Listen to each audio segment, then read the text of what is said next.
अलीकडे मराठवाड्यात एटीएसनं केलेल्या कारवाईवरून राष्ट्रवादी काँग्रेसचे अध्यक्ष शरद पवार, मुख्यमंत्री देवेंद्र फडणवीस आणि एमआयएमचे नेते असदुद्दीन ओवैसी यांच्यात वाकयुद्ध रंगले. आज मुंबईत घेतलेल्या पत्रकार परिषदेत पवारांनी एटीएसच्या कारवाईवर टीका केली.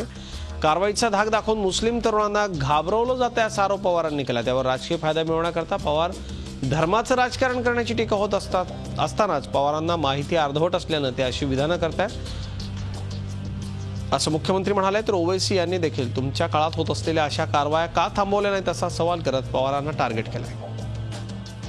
एटीएसच्या मार्फत मुस्लिम समाजातल्या तरुणांची धरपकड मोठ्या प्रमाणावर सुरू झाली आणि त्या धरपकडीमध्ये तुम्ही आयसीचे संबंधित आहात अशा प्रकारचा आरोप त्या ठिकाणी केला जातो.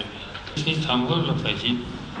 कोणी गुन्हेगार असेल तर त्याचं संरक्षण द्यायचं आमचं म्हणणं नाही, जरूर ॲक्शन घ्या, पण हे सरसकट अटक सत्र हे योग्य नाही. एक आणि अटक केली तर त्याला 24 तासाच्या आत मॅजिस्ट्रेटच्या समोर सादर केलं पाहिजे.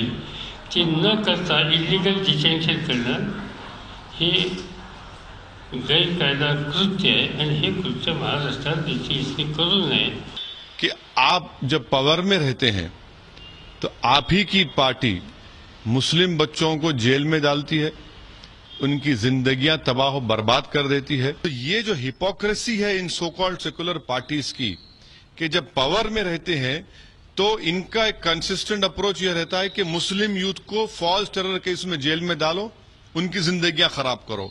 जब इनके पास से पावर चले जाता तो अचानक मुसलमान यूथ के बारे में मोहब्बत डेवलप करते.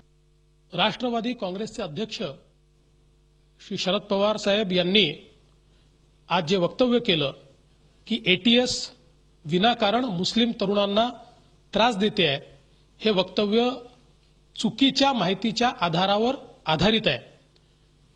पवार साहेबांना या संदर्भात योग्य ब्रीफिंग झालेलं नाही असं माझं मत आहे आणि त्यामुळे त्या संदर्भातली सगळी माहिती ही पवार साहेबांना मी पाठवणार आहे.